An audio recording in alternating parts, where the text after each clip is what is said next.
Hi Kayleigh, welcome to your video feedback take 2. I got nearly to the end and then it ran out of space on my iPad, which was really annoying. Okay, I apologise for the wobbling video, I'll try and sort that out for next time. Okay, what I'm going to do is just read through your piece and comment on things as I go. Okay.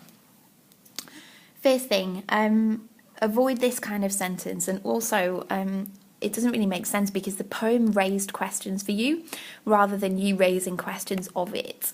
So it raised questions in your mind is what you're trying to get at. So it raised a lot of questions. Avoid the use of me or I because it just makes things more informal. Obviously I had asked for a personal response this time, so it would have been appropriate, but I think in future avoid that kind of writing. Okay, I think one thing here, you've mentioned she, you need to reference Tempest herself, okay? Also, what you've got is that you haven't really got a distinction between your introduction and your first paragraph. You start analysing from here without really engaging with the full theme and message that she's trying to get at.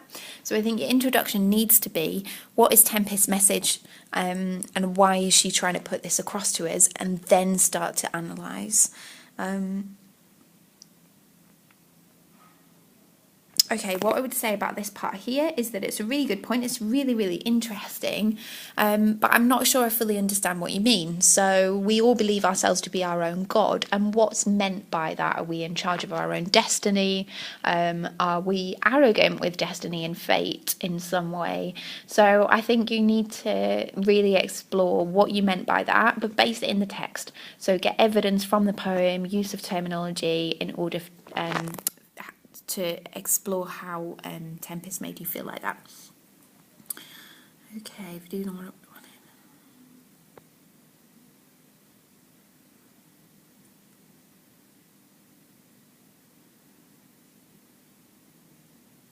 to. Okay, there's lots of use of the word thing here.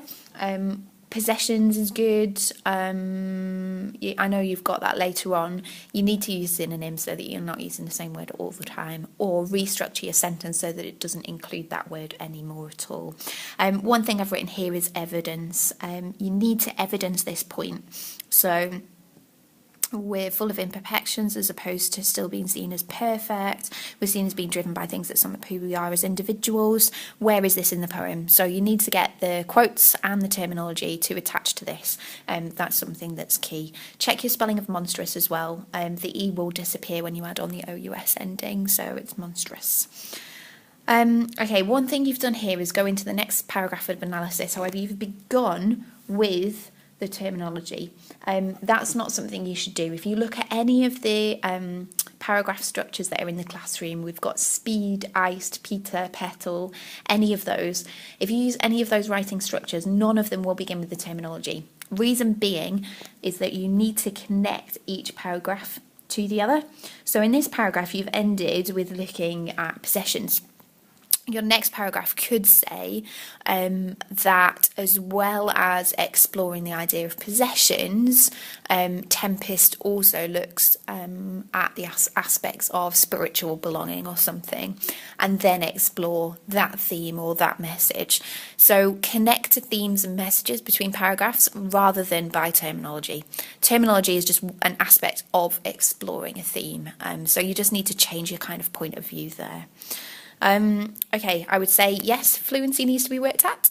That's fine. Terminology should be used throughout, linking it to my exploration of the poem, definitely. So your exploration is fine. You've really engaged with the messages and the themes of what Kate was looking at. However, the analysis isn't there. And analysis. Yeah, so the analysis is looking at the terminology and the language to attach to it.